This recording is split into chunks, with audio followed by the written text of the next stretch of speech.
For our Canadian lifters, pure passion, real results, what you put in your body should matter. Pure Vita Labs PVL supplements are clean, tested, and approved, powering athletes for over 25 years. They also power the KOTL podcast.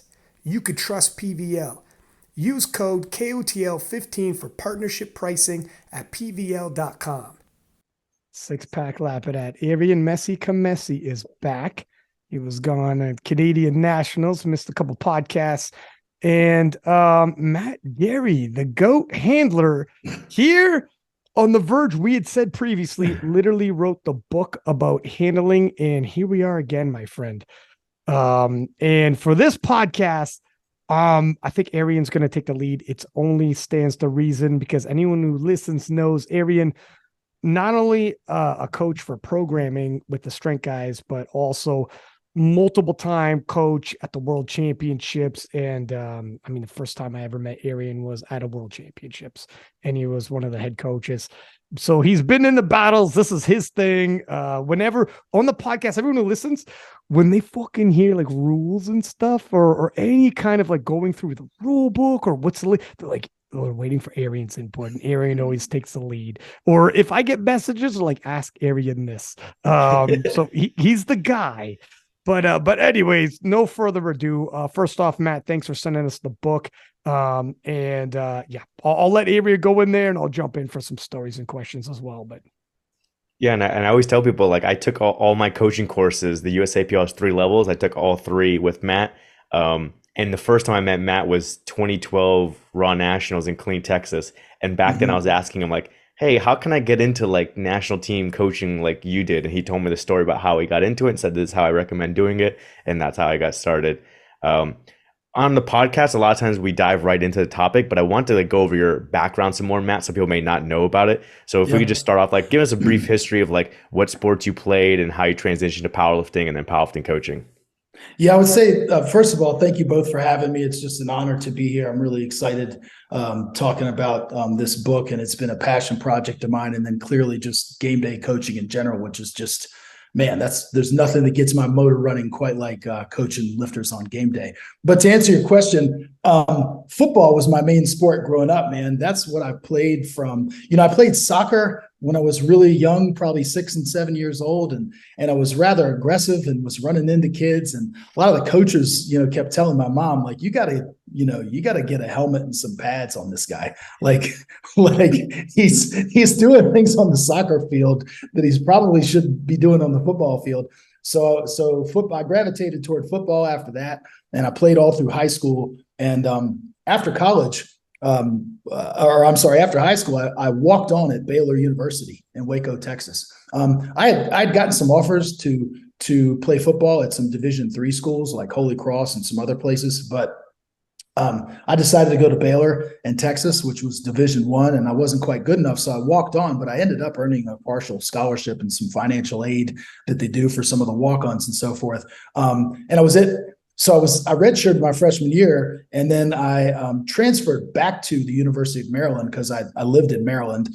So I was a long way from home, and Waco kind of turned out to not really be my thing. So I killed 2 birds with 1 stone and came home and went to Maryland and started studying kinesiology because my strength coach at Baylor was the guy who turned me on to kinesiology. So I decided not to really pursue football much anymore when I went back to the University of Maryland. But when I got out of college, I actually kind of picked up football again. And I knew somebody that was playing for a semi-pro team. And so he knew that I'd played at Baylor or so forth, or that I'd walked on, that I had some skills. So anyway, long story short, I tried out for the semi-pro team, and I wound up playing 1 year of semi-pro. I was a strong safety. I played 1 year with the DC Metro Bulls. So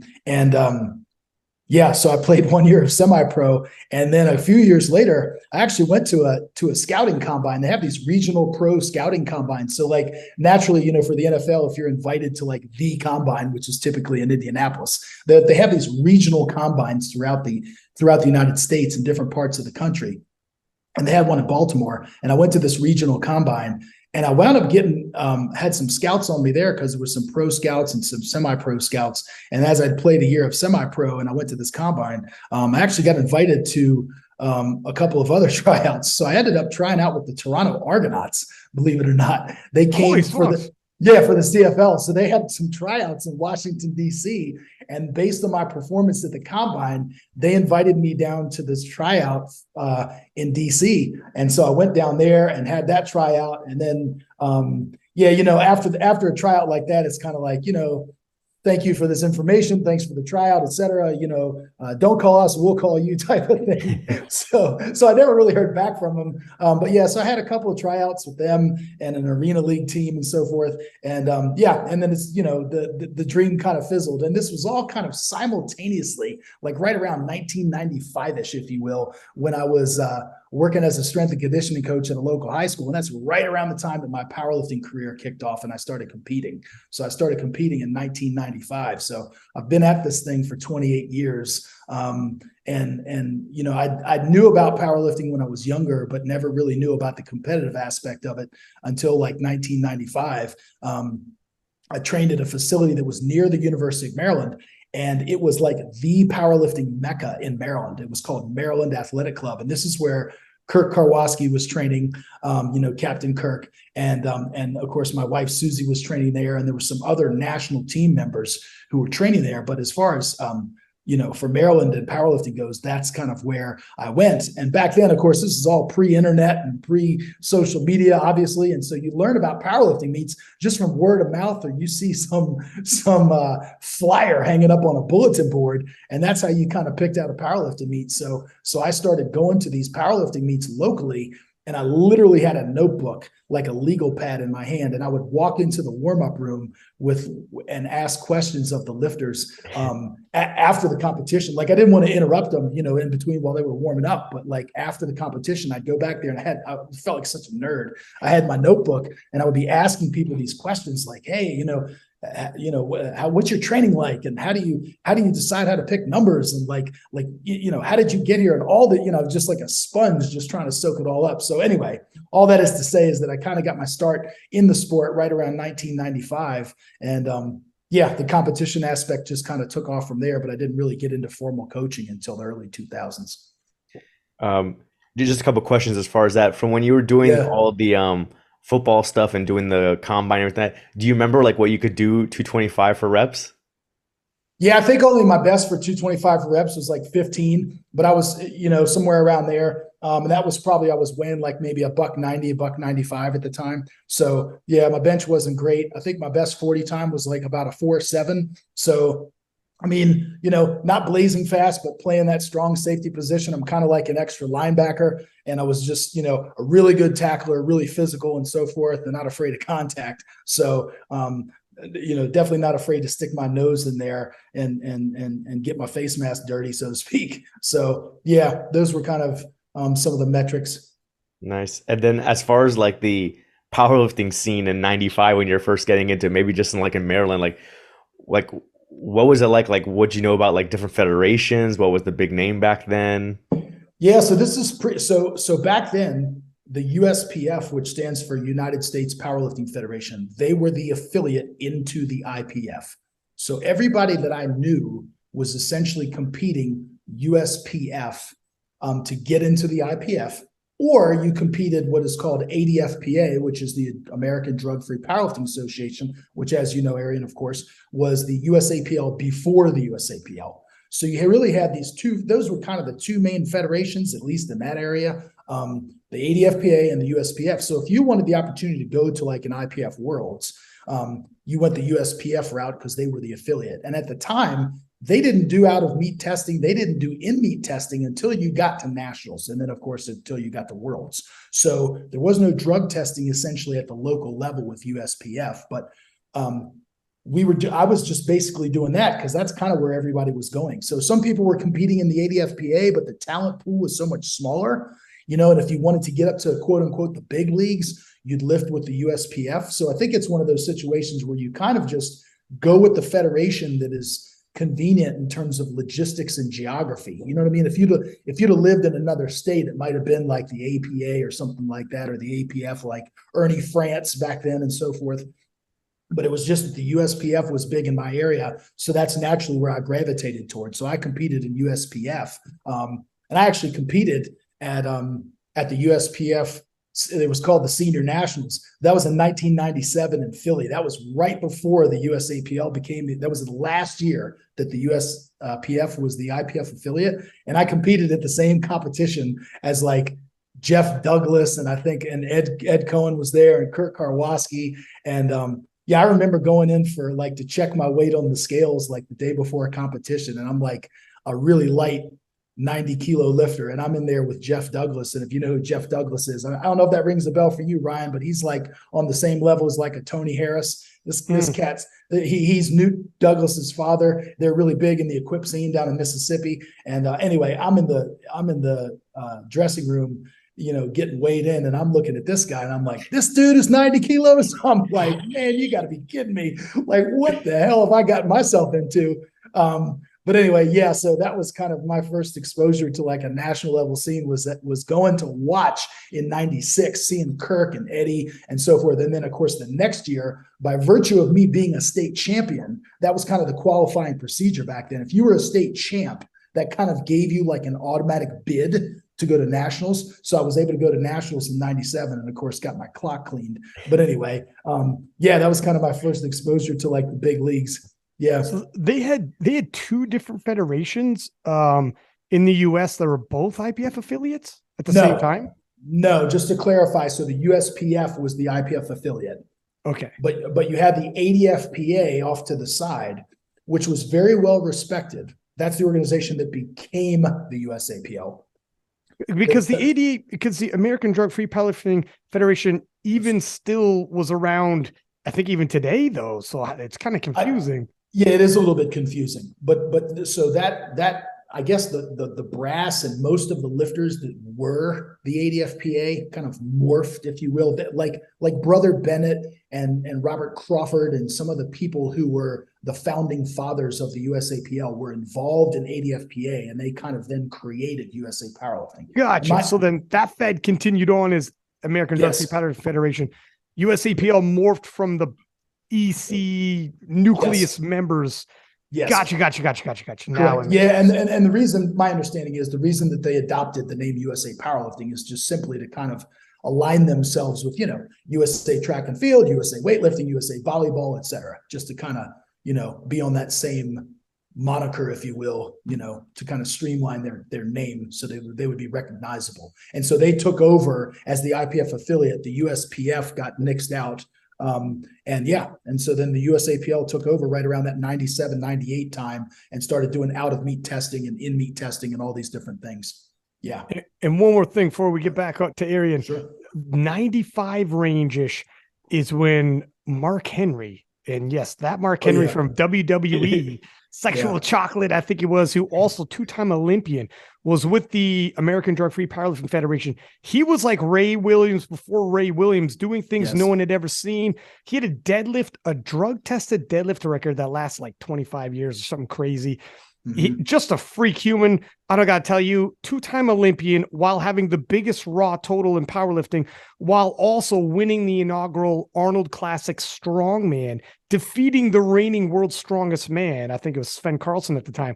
Like Mark Henry was super duper special. Like very rare do you have the strongest powerlifter in the world, the biggest total in powerlifting, also an Olympic weightlifter who's going to the Olympics, wins the Pan Ams, wins American Nationals, also wins Strongman Arnold Classic, which is like all the big guns, including the reigning world's strongest man. He defeats him in Strongman.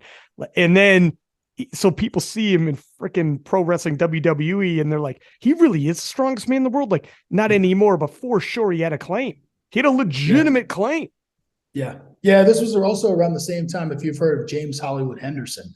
Right around the same time. So he was competing, and I want to say it was 96 nationals, USPF senior nationals in Philly. He came up there, and of course he did a token squats and token deadlifts, but because he wanted to break the bench record in a powerlifting meet. But he benched. All the other people were wearing bench shirts. This was equipped, And he walked out, no wrist wraps. He had on a fancy gold watch in a Hanes Beefy T-shirt under his singlet and bench pressed, I don't know, I think it was like 722 or something in a T-shirt. Insane. He took, I think he had 2 attempts that were over 700 because his opener was probably just under 700 if I recall correctly.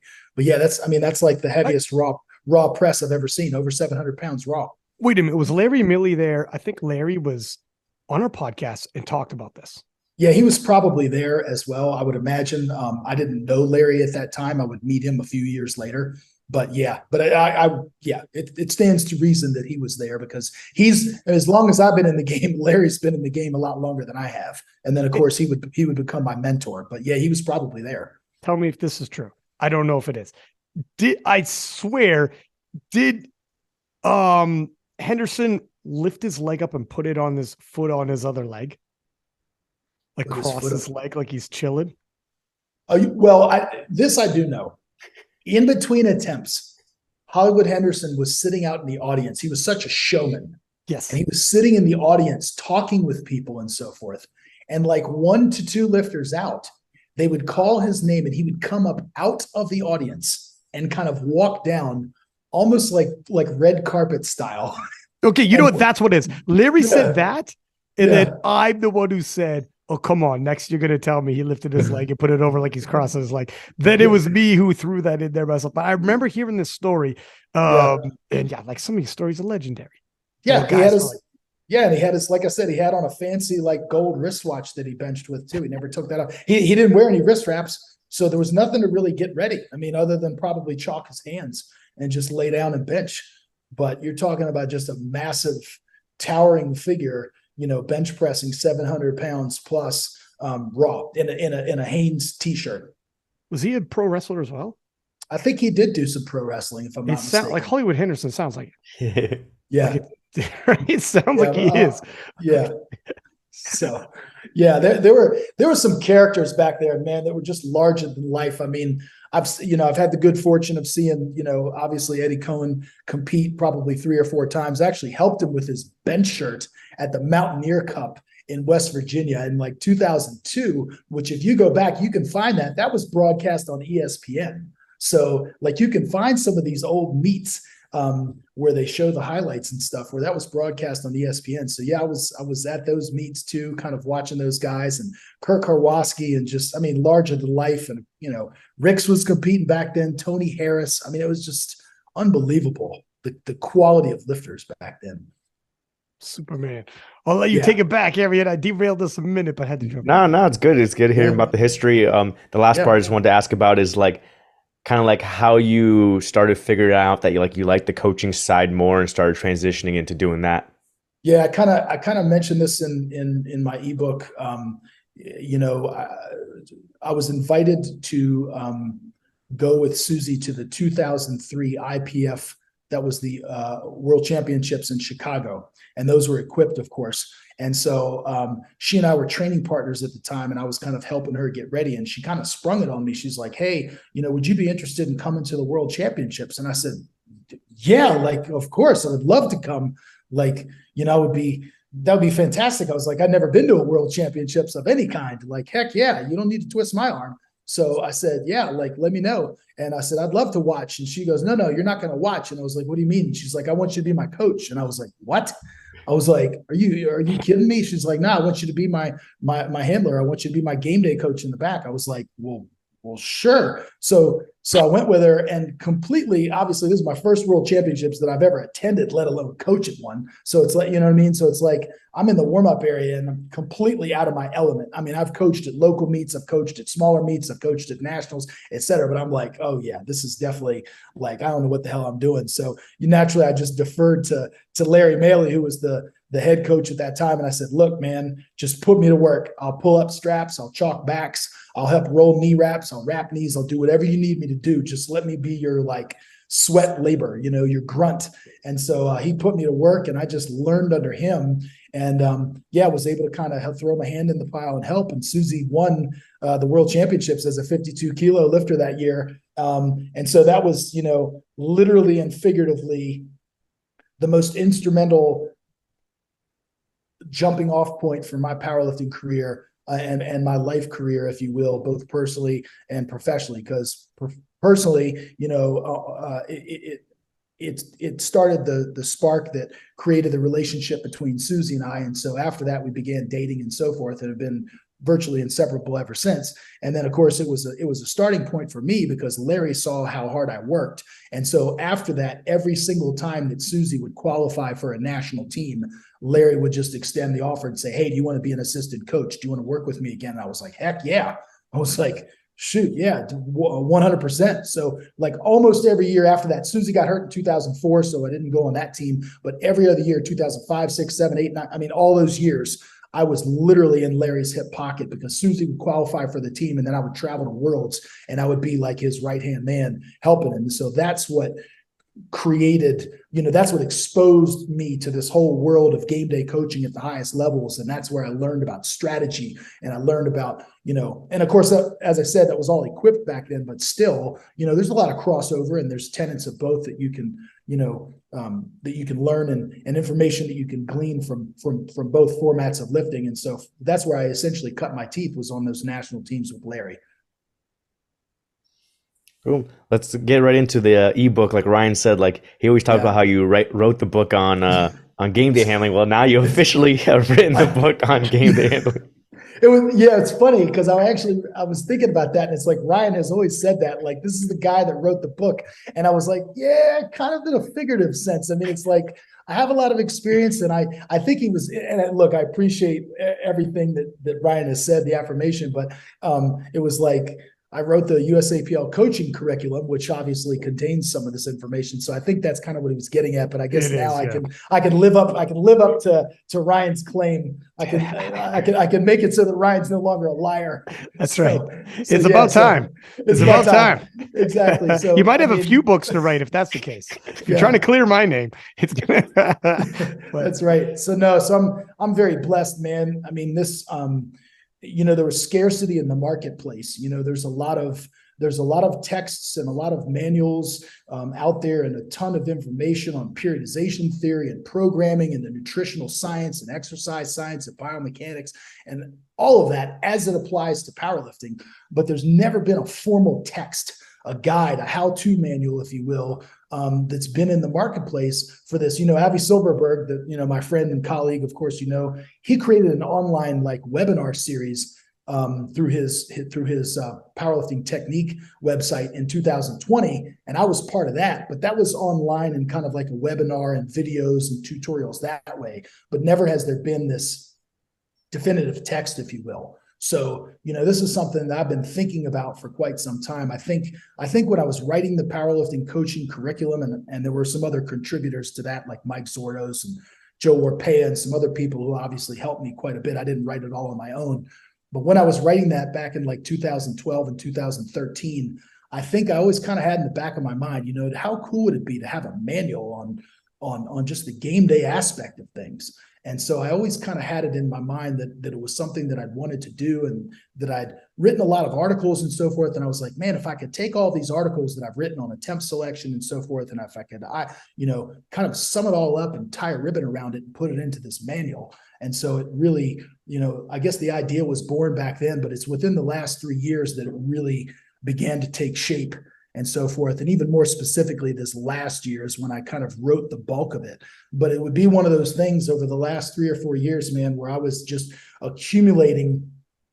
I was writing a little bit at a time and writing stuff down. And I'd even be, I do a lot of walking and outside listening to podcasts, and I'd be listening to a podcast and I'd be like, oh, wow, I like how they touched upon that. And I'm like, that would immediately spark an idea for my manual. So I'd be like walking and I'd shut the podcast off and start dictating into my phone. I'm like, I can't forget this. I got to take these notes down. So I make notes in my phone. And so literally it's like me compiling these pages of notes and articles that I've written and just everything, and just sitting down and forming an outline, and how in the world can I make this so that it makes sense and put it all in a logical order. So I know that you guys have gotten your eyes on the book. I really tried to explain it from literally the genesis of where you would start to like working you way, through scouting a competition and installing a game plan. And then of course, how to make weight properly, and then how to warm up at a competition, and then how to pick attempts, and so on and so forth. And so I tried to make the book sequential in that way, just to have a logical flow to it. So with case studies as well, like with like examples and case studies of, which helps. Otherwise, it can, like you knew this could get dry. Let me tell you examples of battles where this happened and blah, blah, blah. Exactly. Lot numbers. Some people still don't know what lot numbers mean. Exactly. So it's like, it's funny because it's like, you can teach in a lot of different ways, but writing is like one of my favorite ways to teach, because you just have to be more intentional with your words, because your words are now that they're in print. And it's almost as if once you put them out there, it's kind of like, holy man, these are etched in stone now, like they're out there. So it's like, you can't take them back. And it's my job to explain to the audience, to the reader, by providing proper context, and then of course an explanation. So I think like when I'm writing, I can really get my point across in detail. And it's really nice also to have something in print, because then people can refer back to it. And so, I kind of, if you notice, I hope you guys, like at the beginning of the book, you read the disclaimer that I put out there. So I had 2 disclaimers at the front end of the book. And it's funny because I really deliberated about this for quite some time. I thought to myself, when I'm writing this book, should I use real examples? Like in my case studies, should I use real competitions that happened? Or, because you want to highlight good attempt selection strategy, you also want to highlight, perceived errors or mistakes that could have been made, or where somebody could have dropped the ball. By the same token, you don't want to throw somebody under the bus. So it's like, do I want to use these real examples? Or another option was, do I want to take these examples and change all the names and turn them into like fictitious characters? But then it's kind of like, that's kind of clunky and kind of weird, because it's like people are reading it, you name like a lifter some weird name or something, and it just doesn't make sense. And then the other thing is my third option was should I just create my own scenarios with fake characters and fake names all together? And after really grappling with that, I asked Mike Tuchir, who wrote the foreword for my book. I asked Jason Tremblay, and of course I asked my wife, and I asked a few other people, some trusted colleagues and peers, and they all unanimously said, use the real examples. You've got to create verifiability. Somebody can go back to a score sheet and they can look at it and they can say, that's the game he was talking about. That's the competition. So that verifiability gives me credibility, because it really did happen. You know what I'm saying? It actually happened without me changing the characters, without changing the names. And then that credibility makes it relatable, because people can go back and they can either say, yeah, I remember that competition. I remember that's how it unfolded, but I didn't realize that happened, or that's why it happened, or so forth. And if people didn't actually see the competition, now they might go back and study that score sheet. Or some people might say, you know what? Even if they weren't at that competition, or they didn't hear about it, or they didn't know about it, they might say, I've been in a scenario just like that. And that's cool, because now I can use that information in my own coaching strategy, and formulating my own plans and stuff. So that's why I kind of went with that. And I mentioned in that disclaimer, I said, look, I'm using these real examples for those reasons, because they're verifiable, they lend credibility to my argument, and they create relatedness with my audience. I'm not trying to throw anybody under the bus, but that's why I use those things. And also, it's funny, as not only a powerlifting coach, but just, being in strength and conditioning, I used to coach a guy who was trying to qualify for the US Open in golf. And how, like, I don't know if you've ever talked to a golfer, but after they play a round of golf, the average golfer, depending upon their ability, is going to shoot somewhere between, the pros in the 60s, 65 and 80 some shots per round. They will be able to tell you every single detail about every single shot. So it's kind of like a lifter. If you ask a lifter, there's a context and a story to all 9 attempts. and they can tell you every detail. Well, this is how the last warm-up went, and that's how the opener felt. So because the opener felt this way, we went to the second attempt, and what people may not have seen on the live stream was that my foot shifted or my foot slipped on the bench press or something. So that's why we made this call. So I understand. I'm gleaning what I can glean from a score sheet and from maybe a live stream if I wasn't there in person and if I don't know the characters in the play, so to speak. So when I'm reading that information from a score sheet, I don't have the context that is behind every single lift. Kind of like that golfer explaining to me the context of every single shot, the chip out of the rough versus the time that he knocked it off the tee versus the time that he two-putted on the green. It's like, it's the same thing. Lifters have context for everything. And I'm not privy to all of that. So I'm gleaning what I can glean from a score sheet and from a live stream. And then I'm just saying, look, this is how it unfolded. And I'm not throwing anybody under the bus, but this is how I would have responded had I been in that situation. So that's why I chose to use these real examples. And to your point, Ryan, I included 11 different case studies in the manual to try to elaborate on different types of coaching strategy. And while you can't cover every single imaginable strategy, I think I covered the main ones. The reason why, and I just want to throw this out here, this book is needed, is to this day, I still have athletes on the podcast who don't understand handling to the point of, if they are going to battle another person and it's neck and neck between them and the other person, they will have the same handler as the other person, not realizing your handler is eventually going to have to choose who's going to win. Like, it can totally come down to, this isn't, we're going to the gym and it's a max test day. And whenever I hear this, I'm looking at the lifter like, you don't think there's going to be a conflict of interest. Like, to this day, people don't understand. I have people come on and be like, I think handling's overblown.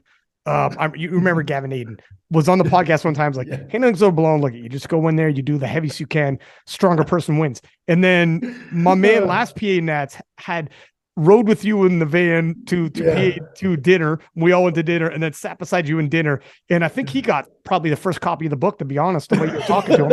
Okay. He got the audible he got the audible version of your book. He should have been recording. And then after the dinner, he's like, fuck me. He was like, I was totally ignorant to that side of powerlifting. But I still, to this day, have powerlifters come on, and I'll be like, and they don't know. They literally don't know. And I'm like, you realize, like, you can't, it'll be at some certain point, it'll be a conflict of interest if I'm this person versus that person. If I know what both your attempts are going to be, it isn't just going to be, I think you have 2.5 more kilos. It's going to be, that's why you placeholder deadlifts 2 changes at the end for the last, or like, you could change your openers, obviously. We'll get into more strategy with you and Arian. I don't want to go too deep because you do very well in your book to pick apart why you change your deadlift opener when you used, to throw people off or whatever the hell. And you could change your last deadlift twice over and have placeholder orders in the whole nine. But when you get into that kind of thing, at whatever level, maybe at the lower level, you don't give a shit, but we have elite level people coming on the podcast being like, oh yeah, no, I'll just have the same guy. Same woman, both of us, and you're going head to head. Yeah, we're going head to head with this. The person I'm going head to head with will have the same person handling us. You're not. No. What's the issue? Then you must not know anything about handling. This is crazy that we're still having this conversation. Yeah, you can't play chess against yourself. And so that's really what it comes down to. And I think, and this is not an indictment of anybody's integrity or any of that kind of stuff. And we're not throwing shade on anybody. I think, truth be told, you could probably be objective for the first 8 attempts, right? You could probably say, like, if I'm coaching both Ryan and Arian and you guys are battling head to head. You're going to favor me. Come on, man. Oh, man. like I can honestly say, Ryan, I think you have this much on the squat and we should put that on the bar, and the area, and I think you've got this much, and so on and so forth. But then once you get into the deadlifts, once the bar, hits the floor, man, that's where the meat is determined. That's what determines the placings. And it's like, you're human. It is the human condition to gravitate toward one. You know what I mean? If I ask you what your 2 favorite foods are, there can only be one favorite. Pizza you and may pizza.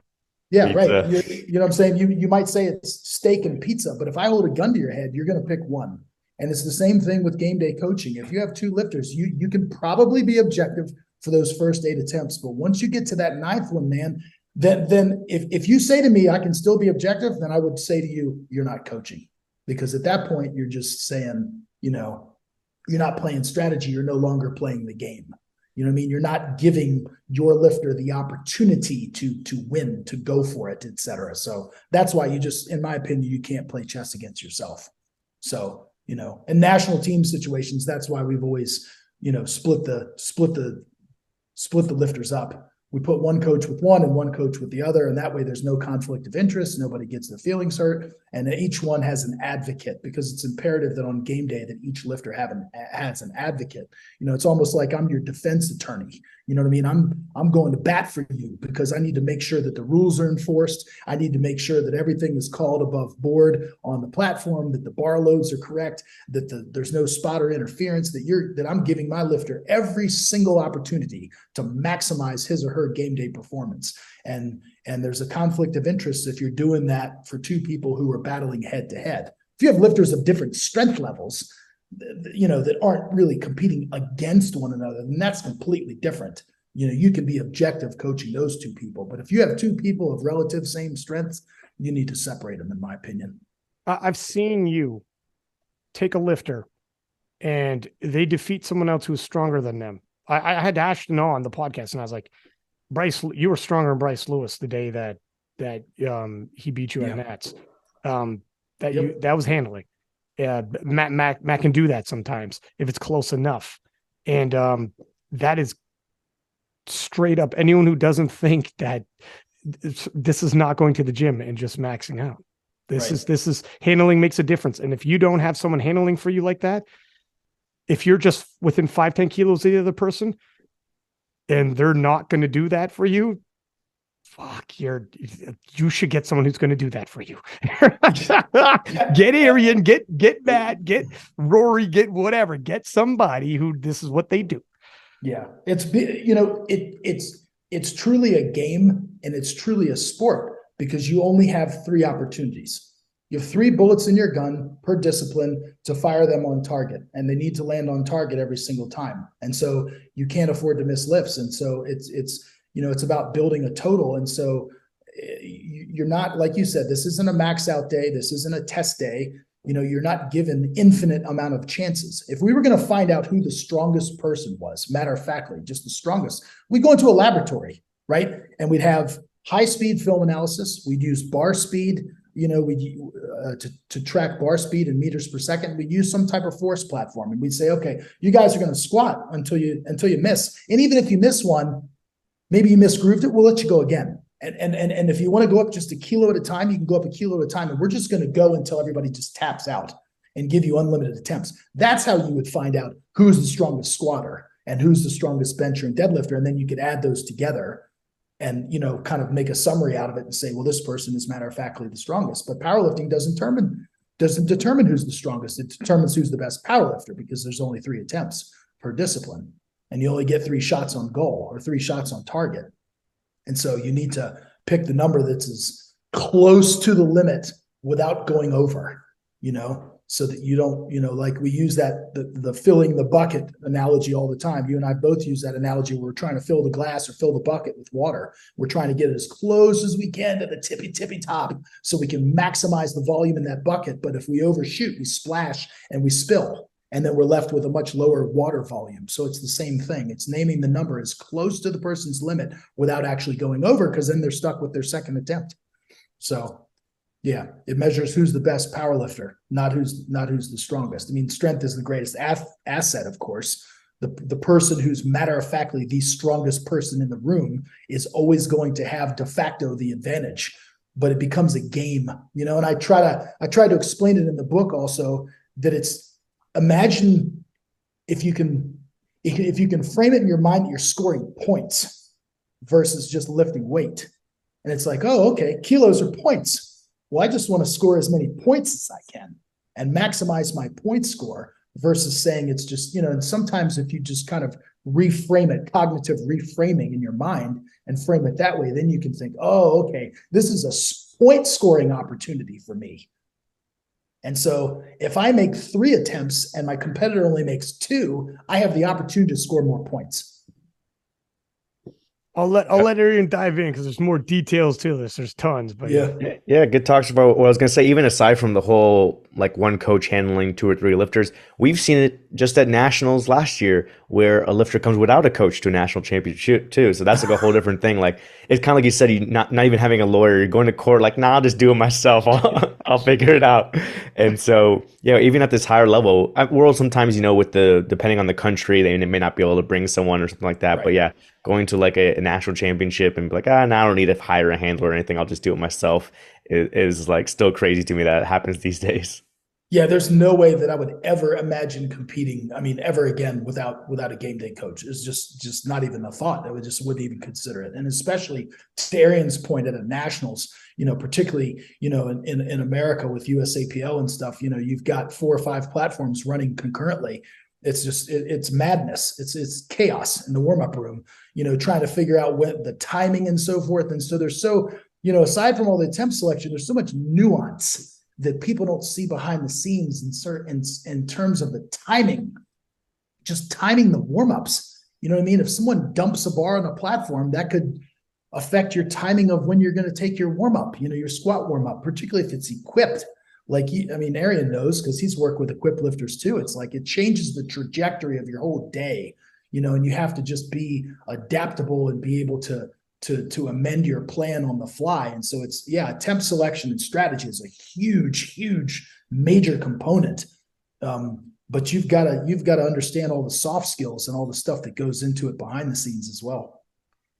Yeah, and I just wanted to mention for people who haven't been following your posts and stuff that they may not know how much stuff is in this book. It's more than even I thought that would be. Like, some people might think like, oh, it's few chapters on attempt selection and warming up, but you go into like the first few chapters are philosophy and psychology, things that I wasn't expecting in there. You go into national teams, scouting, the actual stats as far as people making and missing attempts, making weight for the competitions. Obviously, that affects the actual competition. So all kinds of stuff here. I've made it to chapter 14, which is about to be on equip lifting. But yeah, there's cool. 20 chapters, 180 something pages. So there's a lot in here for anyone who is interested in it, learning all aspects. And one of the things that popped out to me as well, which I want to go over because I want to hear more of your thoughts, is the chapter 4 on uncoachable lifters. Because I feel like maybe, I don't know, you might have a tougher experience, or maybe initially you did, coaching people was because like, it's a little bit easier, I feel like, when I'm programming for the lifter, then they're going to be more likely to like listen to my game plan on the meet. Like, hey, I followed your training all along. I developed everything for you. I know what you're capable of. Versus you handle a lot of people at national world championships that you don't program for, and they have to trust that what numbers they can hit. So just want to hear some of your thoughts in general on uncoachable lifters and the characteristics you talk about and those kind of things. Yeah, so I think first of all, let me say this: when someone hires me for game day coaching at a nationals or even a local meet or something like that, and I'm not writing the programming and putting the recipe together, if you will, then clearly I need to open up those lines of communication with both the lifter and their coach if they have one, and so communication is at the absolute bedrock of all of this. I have to be communicative and communicated with by the lifter and their coach. And so I would immediately want to get on board, so to speak, and start finding out about their training, start looking at their videos and unpacking their training and getting my eyes on that. So I have an idea of what they look like under load, of what their past performances are like, what their tendencies are in terms of their progression. Some lifters are pretty idiosyncratic in their attempt selection strategies and the way that they warm up and so forth. And I want to know all of that. So I actually have a pretty detailed questionnaire that I send out to prospective lifters when they hire me for game day coaching. And it's about 20 questions, and it gets into a lot of that sort of thing. And so the people that hire me for any kind of meet are enlisting my services, and I become a paid employee of theirs, but they want to work with me. They have sought me out for whatever reason. So whether it's a local lifter at a local meet, or whether it's a Bryce Lewis or a Mike Touchier or a Sam Calhoun or a Ray Williams or Dennis Cornelius or Taylor Atwood or any of these people who have hired me in the past to coach them. They matter of factly want to work with me, and they value my expertise, they value my experience and my coaching acumen. So those people are seeking me out. Those people are very easy to work with and very coachable, because again, they have hired me and want to pay me for my time and my expertise. So again, I start those lines of communication, and then leading up to the meet, as I'm watching their training, we have a game planning installation phone call, always a video call, where we go through their heaviest lifts in training. We look at their goals, their objectives for the meet. We factor in their body weight. We factor in all these game day scenarios, like what are you trying to accomplish at the meet, so on and so forth. What numbers are you expecting to hit? Okay, well, here's the game plan that I think we should install based on the competition, based on who we're competing against, based on what you want to do. If you're just trying to hit a qualifying total to get to Raw Nationals, that's going to look very different than if you're in the primetime session at USAPL Nationals and you're trying to win, or if you're trying to win the Pro Series, or if you're going to Worlds and you're trying to medal or hit the podium. All those scenarios look very different. So it is really, really rare that I run into an uncoachable lifter in those situations, right? You almost never get somebody that has actually hired you, that is paying you for your services, who is uncoachable because they want you. They found me for a reason. Most of the uncoachable lifters, and they are few, but you do encounter them, are in national team situations usually. And so, they've made a national team. They've been cooking their own recipe. They've working with their own coach. They've been doing things their own way for a long period of time, and have had success. And a lot of those lifters have a diva-like mentality, or can have a diva-like mentality, and just are not coachable from the standpoint of, well, I've been doing it this way for so long and it's been working, so I'm not willing to change. I'm not willing to listen to you. I'm going to do things my own way. And they can be very stubborn and very rigid and very inflexible. And what a lot of these lifters fail to understand is that, at least in America, the national team coaches are commissioned by the federation. They are chosen. They are paid employees of the federation. They are put into those scenarios on purpose, and they are matter of factly responsible for that national team. So yes, those lifters are coming as individuals, but they are representing their country. They are representing their federation. And many times they have sponsors and so forth that they may be representing. So on the one hand, I've been on both sides of this many, many times with Susie. And so naturally, I understand where a lifter comes and they say, look, I know my own training. I know my own abilities. My programming coach knows my own abilities. You don't know anything. You're just an overseer. You're just a national team manager. So I've seen it from both sides. But I think the key is that the coach has to be the coach and the lifter has to be the lifter at the end of the day. And each person plays a role. And they have to understand that if the national team coach is a commissioned employee by the federation, and they are matter of factly responsible for that team, and they're competing for national team points and so forth, it's their ass on the line if a lot of those lifters don't perform well. You know what I mean? And they could wind up losing their job. I mean, Arian, because you've been in this situation before as a national team coach. So but having said all of that, there has to be give and take. There's got to be this cohesion between the lifter and the coach. And I think it just all starts with communication. If you're able to open up the lines of communication and invite those programming coaches into the conversation and say, hey, yeah, you're going to play a vital role. I value your opinion because you've seen this lifter's lifts more than I have. You're the one cooking the recipe. So let's bring you into the conversation. Please help me install the game plan. Please tell me what your lifter is capable of. And if you're there on game day, heck yeah, I can name you as a team assistant and you can be there so that your lifter feels at ease. I want your lifter to feel comfortable, just with the understanding that, look, it's the national team coach's responsibility to have the final say on the attempts. It's their ass on the line. And so they're going to kind of get the final say. So it's a really delicate balance, but I've only encountered difficult people on national teams. And again, as I said, they're few and far between. For every uncoachable lifter, there's 5 or 6 people that I absolutely love and adore. And so it's, you just kind of, you take the good with the bad. Yeah, yeah. I've definitely experienced some of those, especially with the sub junior and junior team. Like with our open team, a lot of them were more experienced. They've been to a number of worlds. They have a coach who's maybe more experienced. They're adults, so I can be a little bit more lenient with them and trust them. With the sub junior and junior, it's like their first nationals and then their first worlds, and their parents coaching them, and their parent thinks they're the best ever, and they're just like getting in your face and yelling at you. We want to do this and that. So yeah, it's definitely Right. a little bit more interesting with the sub junior and juniors, but I try and like be harder on them because they're kids and they don't know what they're doing, and you kind of have to nudge them in the right direction and make sure they have a successful worlds.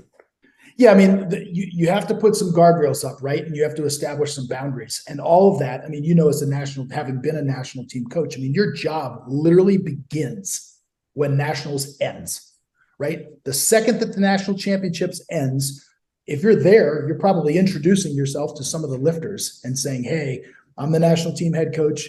Are you interested in being on the team, and pending the drug test results and all these different things? You know what I mean? It's like, if you start that communication early, it helps to kind of, for lack of a better term, lubricate the machinery, if you will, so that things move more fluidly. But to your point, particularly with some of the younger lifters, you'll get a parent that thinks that they know more than you, and they can be very belligerent. And I've been in situations where we've had younger lifters who may have been a junior make an open team or something, and you'll get a parent who's overbearing, and you just have to tell them, the best way you can support us is from the stands. like I appreciate your enthusiasm, but right now, the best way you can help us is by cheering like a rock star from the front row, because we got work to be done, and we got to execute a plan back here. And frankly, they're getting in the way, or they're kind of overstepping their boundaries. So, I mean, you've had to deal with that much more than I have, just because I know you've done the juniors and subs, and most of my experience has been with opens, but I've had to work with some juniors and subs too, and it can get, it's a delicate balance all the way around.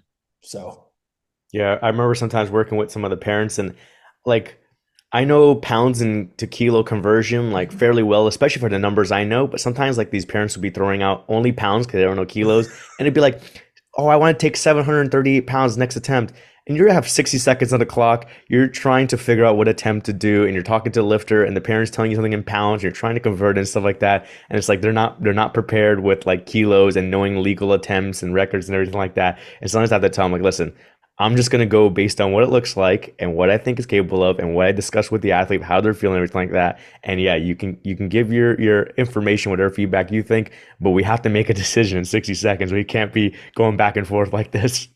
yeah, and you're, like I said, and you're the one who's been commissioned. You're ultimately responsible for that lifter. You know what I'm saying? So it's like it's your ass on the line. You know what I mean? And if your team and your lifters start having a rash of bad performances, it's going to be that federation's executive that's looking down at you, and it's like, what's this shit show that Arian was in charge of? You know what I mean? It's like we need to get a new coach in here. We have all these missed attempts, these missed opportunities with using chips. We didn't leverage lot number to our advantage, et cetera, because you've got these overbearing parents, and it's your butt that's on the line. So yeah, I mean, but again, by and large, on the whole, like I said, for every uncoachable lifter, there's a multitude of people that you just adore and love working with, and they're just honored to represent their federation, represent themselves, and represent their country. So they're few and far between, but you just have to kind of beware of them and deal with them as best you can. Yeah. Ryan, anything you want to add in there? You want to go next topic? You can go ahead, buddy. Yeah, let's get more into the nitty gritty. And man, if you want to go over some of like the data that you've collected on attempt selection and misses, I think people are always interested to know like how many people bomb out, how many people miss their openers, how many people miss their thirds, those kind of things. Yeah, so I have compiled quite a bit of data. I started looking at data probably when I became a national team head coach. So that was right around the time of 2008. So between 2008 and 10-ish is when I started looking at the data. I was kind of mentored by Larry in these national team situations, and I understood the progressions and the natural attempts that lifters would make of various strength levels. But I was like, I want to kind of comb through the data and see if I can find more specifics on the numbers. You know what I mean? If I start examining this data, you always start with more questions than there are, than you have answers for. But you start digging and seeing if you can unpack and uncover trends and so forth. So I wound up looking at data, And I tried to go back as far as I could, but really 2000 was right around the time that I could start finding reliable sources of data and full meet results, because sometimes you go back further and you don't see the full meet results. You just show the heaviest lifts. So to date, and in the manual, I examined 112 competitions. So I looked at 112 competitions dating from 2000 all the way through 2022. You know, I just published the book, so I wanted it to be as current as possible. So I literally threw in as much data as I could all the way up until the end, up until my published date. So I included all the big meets last year too in my data set.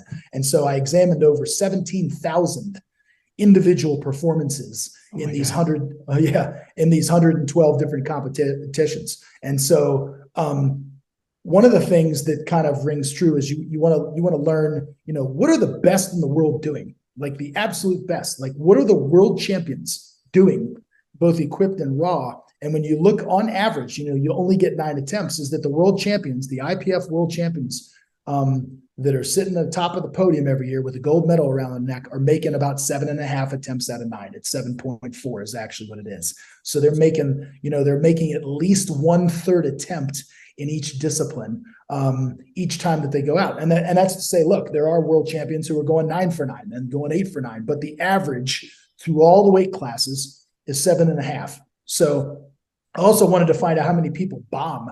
And what I discovered was about 6.5% of all powerlifters bomb at a competition. And that's about 10% of them coming from equipped and only about almost 4% coming from raw. So, and as you would quite imagine, the majority of bomb outs are coming in the squat. And so I also did comparisons of raw versus equipped, you know, and where we see more bomb outs. So obviously with equipped lifting, you're seeing a larger percentage of equipped lifters bombing out in the squat. And presumably that's because they can't achieve proper depth and so forth. And then in the bench press also, you'll see more equipped lifters bomb out in the bench. And whether that's a reflection of them not being able to touch their chest, or whether it's a reflection of their gear, you know, precluding them from locking out a heavy weight on the opener, whatever that reason might be, or the openers are glitchy, you see more bomb outs in equipped lifting in both the bench and the squat. And then interestingly, you see more raw lifters actually bombing out in the deadlift. It's almost a 2-to-1. So that's where the raw lifters come in, and they actually bomb out more than the equipped lifters is in the equipped lifting. And then some more data that I really wanted to uncover and unpack, and I know that I've discussed this with you, Arian, you know, through the coaching certifications that you've taken, is not only the percentage of missed openers. I mean, clearly the opener is a critical, you know, momentum building attempt because you want to get into the meet. So we find that about 15% of all lifters miss their squat opener, and about 10% miss their bench opener, and about 5% miss their deadlift opener. But what's really interesting is that of the people who miss an opener, about 2/3 of those people go on to miss an additional attempt. So it's like if you start out the meet, yeah, it's crazy, right? So if you miss an opening attempt, 2/3 of those people are going to go miss another one, and 20% of those people are going to go on to bomb out. So it's like holy shit. Yeah, it's cliche, man, but you have got to make the opening attempt because momentum is going to grow. It's going to build, and it's going to build negatively or it's going to build positively. And so if you miss the opener, there's a really high probability you're going to miss another one. And so it's just absolutely critical to just get on the board. And that doesn't mean that you're opening with something, you know, that's a 5 RPE, or that you're opening something that you could do for a set of 8. That's not what I'm saying. You know, typically, and again, this is something that I gleaned from my data examination, most people are opening at about 90 to 92%-ish, roughly, give or take, of their max, of their endpoint, of their PB, right? And kind of the sweet spot for us, or the number that we use, is about 91%. And so that seems to be, for most people, a number that they could triple. You know, that's something you could hit for a set of 3 to competition standard. And for really elite lifters, if you can't triple it, it's a surefire double. I mean, it's a lock of a double. Like it's, you know, but to err on the safe side, it's about what you can do probably for 3 reps. So 90%-ish is a really good jumping off point, because again, like I said, if you miss the opener, there's a good chance you're going to miss another one. So, and then kind of the last, or one of the other data points that I threw in is like, all lifters build their total through their third attempts. Presumably that's going to be the heaviest attempt. So I wanted to find out what percentage of people are missing their third attempts. And so I included this in the book as well. It's about 43.5% miss their third squat. And then literally almost half, 49 and 50% miss their third bench and their third deadlift. Damn it, man. This is, yeah. Yeah. And 24% of every lifter, so a quarter, miss their third squat and their third deadlift. So there's a correlation between missing a third squat, presumably fatiguing your lower back, obviously, getting out of position for whatever reason, straining too hard, that is going to come and it's going to bite you in the deadlift. You know what I mean? So 24. So if you just make your third attempts, if you just make your thirds, even if they're lighter than what you had anticipated, you're better off than half the field. You're better off than half of the competitors already by just making your third attempt. And then if you make both your third squat and your third deadlift, which for everybody who's not a bench specialist, that's where you're building the bulk of your total is in those two attempts. If you make both of those, you're doing better than 25% of the field. Those are just, some of the key data points that I discussed and some of the key statistics that's all in kind of that data chapter that Arian's talking about. And I explain all of it in explicit detail. So. Yeah, I think the other thing with the 24% for the third squat and deadlift is like, if you miss your third squat in high level competition, now you're falling behind and then you're trying to play catch up on a deadlift to make up that ground. And it just leads to you missing because you have to take a bigger attempt. So because you went too aggressive, like you said, you filled your cup too much on squat and spilled over. Now you have to try and make up on a deadlift. And so, yeah, a lot of times I almost think about it with my lifters, especially when it's not a podium that we're fighting for, is as soon as they miss their third squat, in my mind, I'm thinking like, we're adjusting the deadlifts down. Like, we're not taking the top third attempt deadlift anymore. That's out of the picture for the day because they gassed themselves out in a third squat or maybe just straight up missed or whatever the reason is. So people have to like learn to make that adjustment.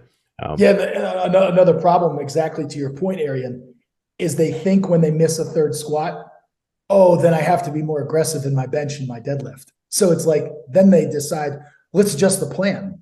Let's uptick our progressions in the bench and the deadlift. And you're playing with fool's gold, man. That's not going to work out well. That's not going to end well.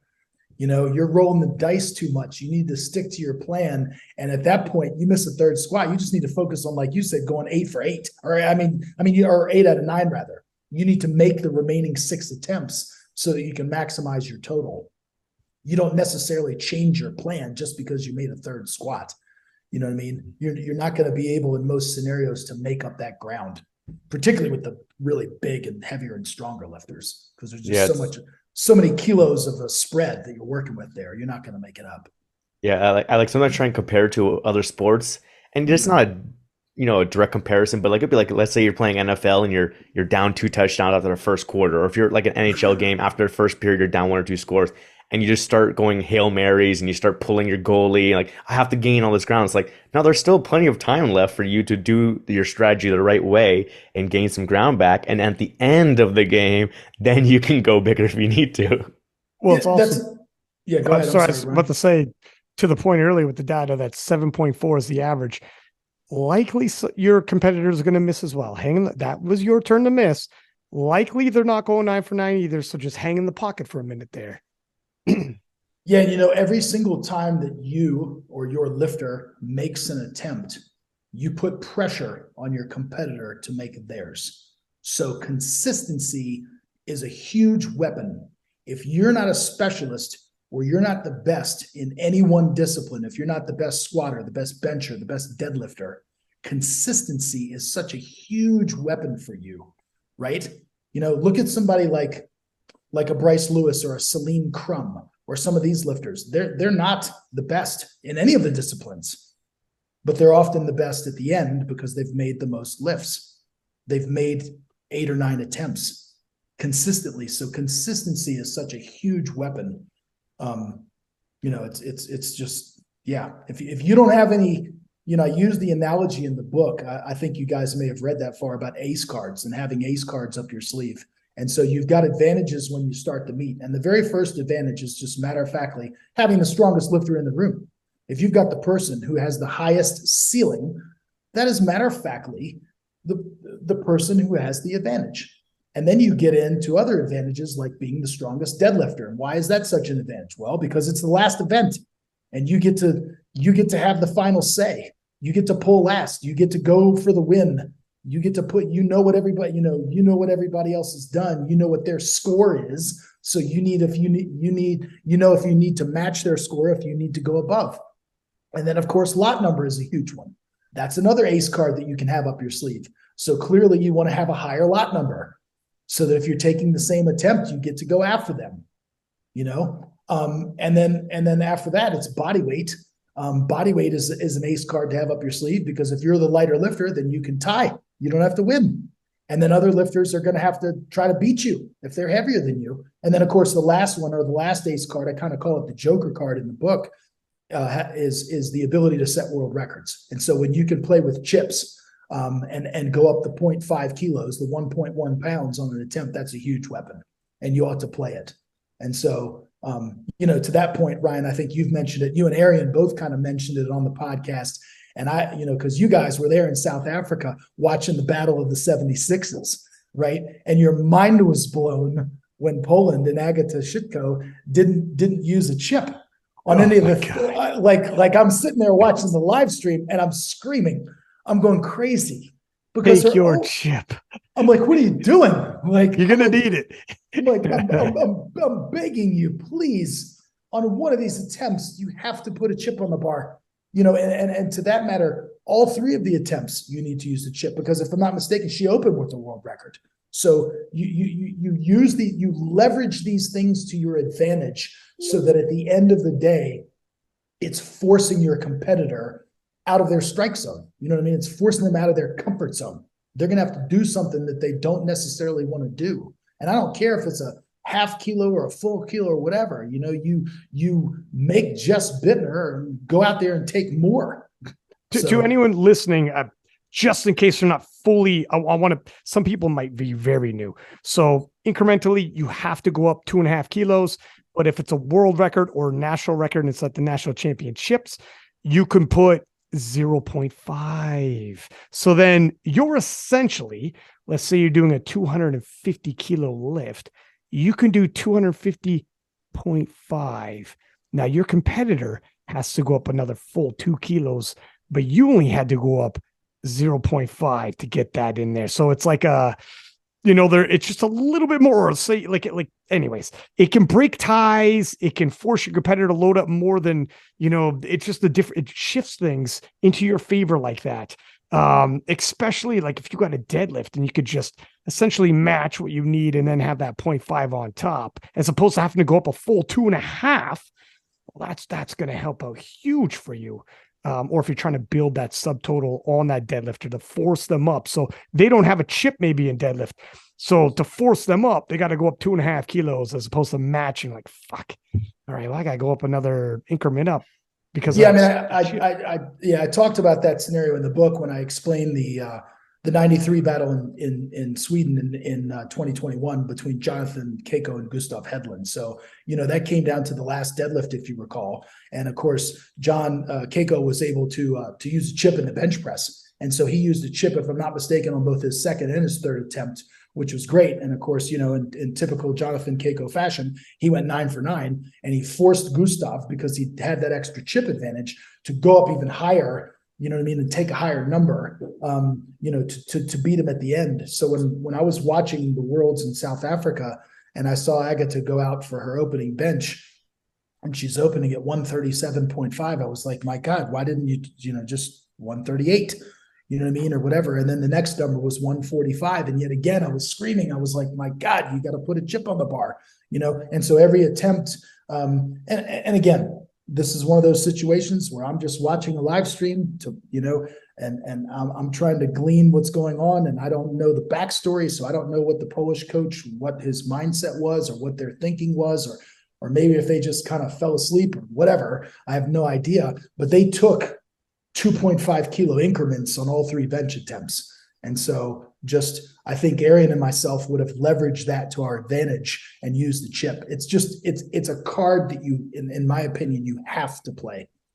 I've had people come on the podcast and like someone's in a battle and they're retelling me what happened and they're talking about a squat world record.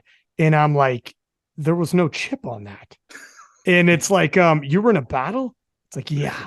I've had people in the untested come on, and I think untested they don't quite have the depth isn't there in terms of like there's far more people in the tested than there is untested. So when you show up at a competition, usually it's against a calculator, not kilo for kilo matchups. So the handling, you don't have to be put in those scenarios as much, right? So it can be a bit of a blind spot, some of these things. So, but I've had people come on here, it's a money meet. It's like, you should have threw a chip on there because if there's money in the line of this outcome, you need to defeat somebody. But to your point, like at the end, people could tie you and win on body weight. This happened at Canadian Nationals several times. We already seen it happen at the World Championships.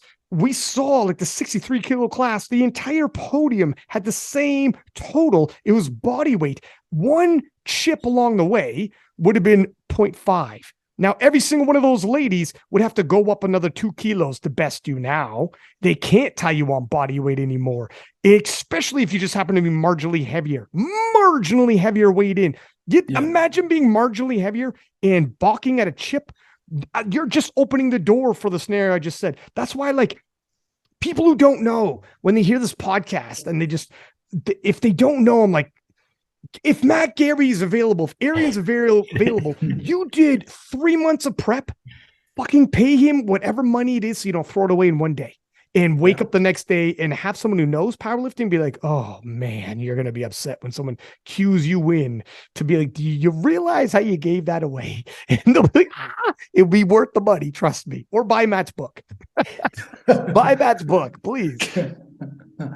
Yeah, it's the most important day of the cycle, right? It's game day. I mean, it's matter of factly it's the proving grounds. It's where the rubber meets the road, man. And it's like you spend all that money during prep on a programming coach, on a nutritional coach, on all these different things, maybe even a sports psychologist, and then you're just going to throw caution to the wind and just wing it and YOLO or do whatever and leave that stuff up to chance. You have to hire somebody who knows what they're doing at these meets. It's worth the money. Spend 100.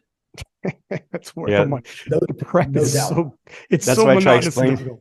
That's why I try to explain to people online and even to my lifters is like Matt said, you can do everything right as far as the programming. Do a 16-week training block. Let's say you're looking at all PRs, like maybe 5.5 kilos on squat and deadlift, 2.5 on bench. Everything's going great, and you screw up that one day, then you don't get to properly assess how did the programming go and make new training maxes to go using in the future. And you messed up the one day that you prepared for, if it's a big level meet or whatever.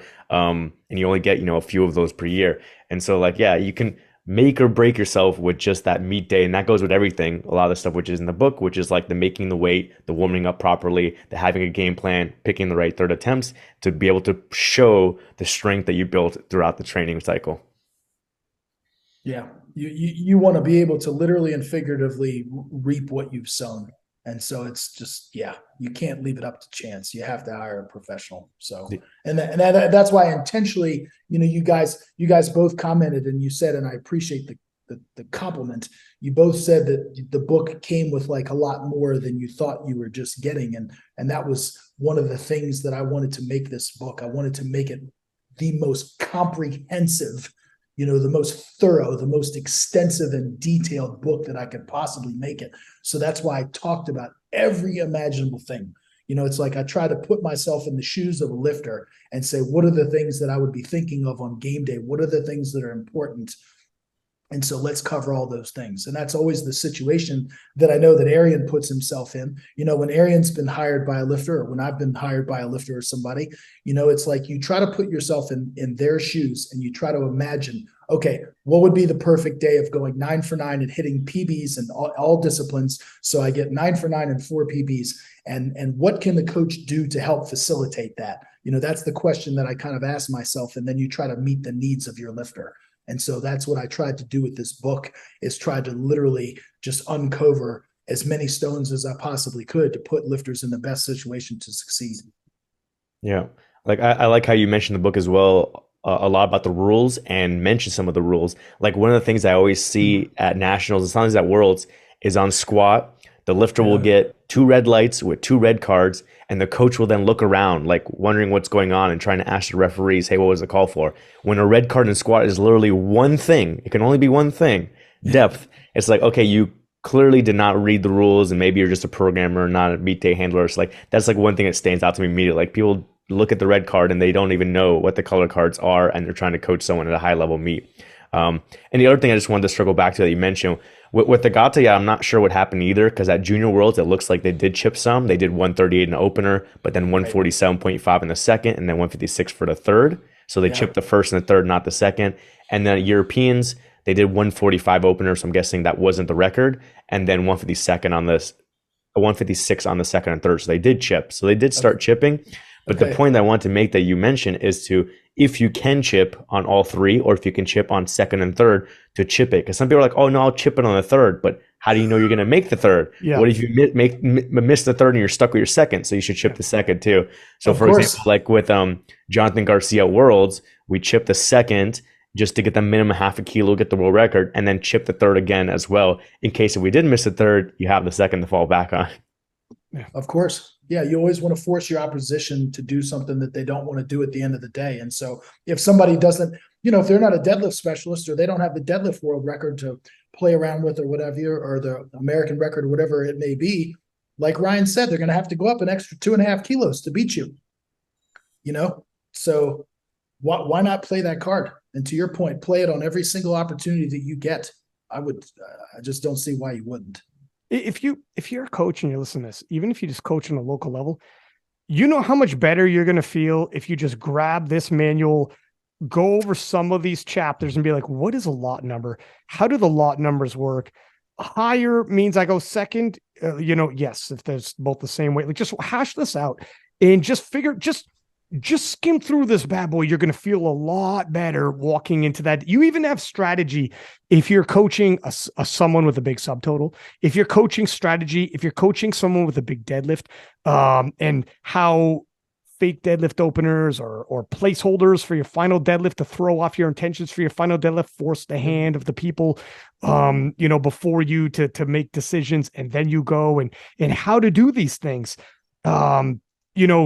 You give some strategy, be like, look, if you don't know too much and you're just like, I'm fucking handling somebody and I know he's got a big subtotal, not a big deadlift. Matt covers, here's some basic strategy. You're going to have to personalize it, but here's a couple key general points you're probably going to find out. And here's some rulings you're going to need to know.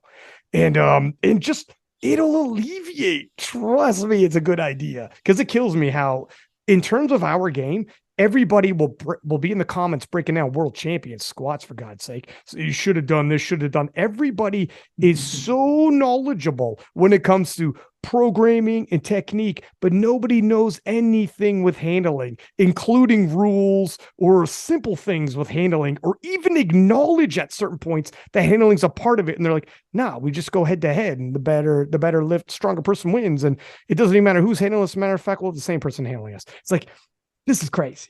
This needs to, it's the one thing that I still hope the rest of that's why I'm glad a book like this will come out and be like, just dive in, please.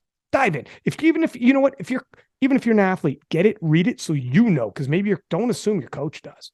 Because I know enough coaches that don't. God bless. It is what it is. But you do very thorough scenarios and breakdown, and then real life scenarios about subtotalers, deadlifters, and whatever. Taking control, assuming control, and how it can happen. So God bless anybody who's got a tight competition. They don't know what they're doing. And in the other corner is Matt Gary and Arian Khamesi. It's like, well, I hope your lifter's a stronger lifter, like Matt said. I hope that's your guy who's stronger. And even if you fumble the ball, you have to really fumble the ball. I mean, that's how I see when I go to meets. Like I remember even like a couple years ago going to high school nationals, because like at some of those nationals, like high school, you can get the variety of like, it's a high school team coach, or it could just be like a parent, or like, a personal coach like me. And so if I saw someone like a Joe Lewis, who's been coaching in high school level and on national teams for 40 years. I'm like, okay, he knows what he's doing. He knows the rules. He's worked with a lot of kids at different levels. He's know how to pick them. But if I see someone else and it's like, oh yeah, my dad's handling me. I just bought his membership yesterday so he can come back here. Then I'm like, okay, this might be a little bit easier for me. I can trick him here and there, or game him a little bit.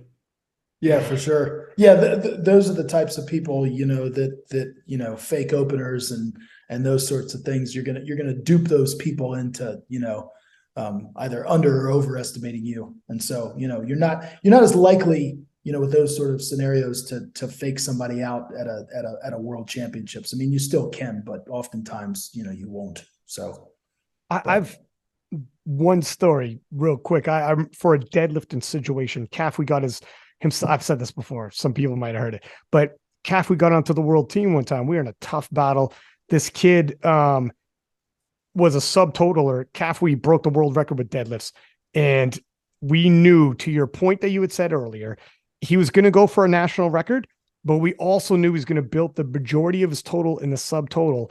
And when you missed your third squat, we knew he'd try to apply pressure to go bigger on his bench because he has a big bench and he needs to cover ground. And then the momentum, once you get the deads, it could be all unraveled. So we put a fake deadlift opener, but not crazy. Mm-hmm. I told Calf, it's got to be believable, but it's got to be big. It's got to be big enough that he's like, if he misses, he's going to feel pressure to start going, let's go on the A side. You know how you have ABC for your squat and bench attempts, okay? Mm-hmm. If you're not having a great day, if you miss your third squat, on bench, you should probably go B or C for your set. But if you missed it and you see that deadlift opener, you're like, we have to go A anyways. We'll just force it. Don't worry. Let me get my hype song on, whatever. You're going to. But that deadlift opener is not real. And you're just applying pressure. But it's believable. It's fucking believable because Caffey's a monster deadlifter. Like, has he gone that much up and dead? Maybe. Fuck me. We gotta go A. We gotta go the A. And so you're not like, nobody thinks they're going to get stronger than they are in bench. They're just going to take the A option when they're having a B day. And that's where you apply pressure, realistic pressure, with a fake deadlift opener. And it's fake, but it's believable. And then you bring the deadlift down to what you actually were, do your appropriate jumps. And by the second attempt, Calf, we had already won a battle that on paper was super duper close. And the third dead was just a YOLO dead, have fun. What do you want to do? Things like this happen though. And people get pulled out of pocket. And if you come in already knowing to your point, and everyone read the book, you talk about subtotals and how if you're deadlifter, the battle subtotal, blah, blah, blah. You talk about strategies a lot, but it's good just to have these things in mind and realize if it's happening to you and your lifter is like, fuck, we're starting to miss. This guy's got a massive deadlifter. If I don't hang in the pocket here, I think this is a B day. Okay. And we need to go 3 for 3 on bench. And then, I don't know what the fuck's going to happen in deadlift. Let's just see what he does, because I'll believe it when I get there. He could hit his opener, nothing else. So don't know if he opens there, where's he ending? I don't know. I've seen it all in commentating, right? I've seen Matt Gary. I've seen Arian Khamesi. I've seen it all, but and fake attempts. If we got a minute, sorry, Arian. Just off the top of my head, people do fake attempts or like where they don't take it. They'll balk at a second, come out all in for the third. Things like that happen. We saw Emil Norling do it in the juniors. And kind of just like, I'm just going to go all in on my third and keep my energy for all in on my third attempt. I got my opener and I know how my total sees, and it's all or nothing for me. You see all types of weird stuff. And then you see other people who do that and just do that to do that without an actual strategy. And it's like, you better be the biggest deadlifter in the room if you're doing this. Like, are you sure that what you're doing? Because you might have needed that second attempt. Some people just do it to do it because they saw someone else do it before. This is Team Sweden. They're killers. They're sharks. They know what Emil had. They knew we need you 100% fresh, and we'll just cover where you're at. They won't see how big your final dead is because it's hard without seeing the second. They know what they're doing. Some people watch that and at a smaller meet be like, fucking don't take your second, go all in on your third. Let's see what happens. Like, you better be really sure what you're doing here. You know? Yeah. If you wind up, to your point, if you wind up passing your second or putting in a number that you have no intention of taking and then timing out. And then, like you said, basically pushing all your chips into the table for your third one. You're forfeiting because you only get 9 attempts, man. You're giving up 11% of your opportunity to score points. And so I'm not a believer in that strategy whatsoever. I honestly can't I mean, the only time I do talk about this in the manual where you would intentionally pass on a third. I mean, obviously, if your lifter hits a second attempt and it's an RPE 10 and they don't have a kilo more, for whatever reason, they get out of position or they just don't have it on the day, and the second one has turned out to be heavier, and you're kind of weighing that risk versus reward. Do I really want my lifter coming out for a third squat attempt when we're only going to get a couple extra kilos? At that point, you're probably better off saving it for the bench and the deadlift and just giving them an extra time to kind of, rest and relax. But in terms of actually passing on the second attempt, you're giving up an opportunity to score points, to put points on the board, and then putting unnecessary pressure on yourself to make it on the third one. Because like you said, if you don't make the third one, then you damn well better be the best deadlifter at the whole place. A Mill Norling is obviously Mr. Miracle Deadlift, so it's a little different too. That's why when he does it and other people want to be a Mill Norling, this guy, this is what he does. He freaking wins world titles ever since he's a junior with his last deadlift. So it's different. To your point, you did it. That's a very good point. I've talked to people, high level people, be like, I don't not come out for third. It's like a sense of pride. I show my heart. But it's like, my friend, for 2.5 kilos or whatever you're going up, if you empty that fucking tank for 2.5 kilos, we already talked about percentages. Even if you drain your battery and now you're just depleted for bench, depleted for dead for 2.5 kilos, you redline it. Or if you miss, you drain the tank and miss. It's the same deal. The propensity to probably miss later on because you drain the tank. It's not about just that, like, win. You show your heart in winning in the long run. Yes, sometimes I've seen it as well, where it's like, yes, if your second attempt was all you had, but you got it, you don't come out for a third just because you have a third. If your coach looks in your eyes like, you're going to fail. And I know the stats on what happens once you fail. You're going to drain the tank, fail. You don't got to prove to me you're a fucking tough guy. We're here to win. Right. You know what I mean? We're here to win. No, we're walking away from this. I love it when a lifter does that. And sometimes I hear people like, nah, you always come out. This isn't Rocky. This isn't one. You're not quitting a boxing match. You're trying to win a powerlifting meet. If you're done on squats, you're done. And sometimes people are done on their second. You're like, I bet the house. Certain people are different. Penna, whatever the shit, very difficult to tell. But again, there's always outliers where it's like, I have no idea. But yeah. I even mentioned also in the book that, and Arian's familiar with these scenarios as well. It's rare, but occasionally you might have a spotter interference on an attempt or something. And if you're straining really hard and the bar dips and then it comes back up, obviously once the bar goes down after it's begun its ascent, the lift is technically over. But sometimes, a lifter is shaking, and the spotter, through no fault of their own, because they're there to save the lifter and protect the lifter, they might get there a little bit early and take the attempt. And then if the jury table or the referees say that that's a spotter interference, they'll often award another attempt to the lifter. But what they wind up doing is they say, oh, well, you can take that attempt at the end of the round. But what if you're squatting early in the third series? So, you know what I'm saying? It's like you've got to almost essentially follow yourself. So that becomes another scenario, right? You have to weigh, gosh, am I going to take this extra attempt? And then I wind up squatting 4 times instead of, just 3 attempts. And so all of this calculus kind of needs to take place. And there's not a knee-jerk response or a for lack of a better, you just can't rubber stamp it and say, well, this is what you do in that scenario. It's got to go on a lifter to lifter basis, because if you have somebody, like you said, like a Penna who can grind for days, it's much different. But, all these scenarios, come up and you need to be able to consider them and know how to adjust accordingly.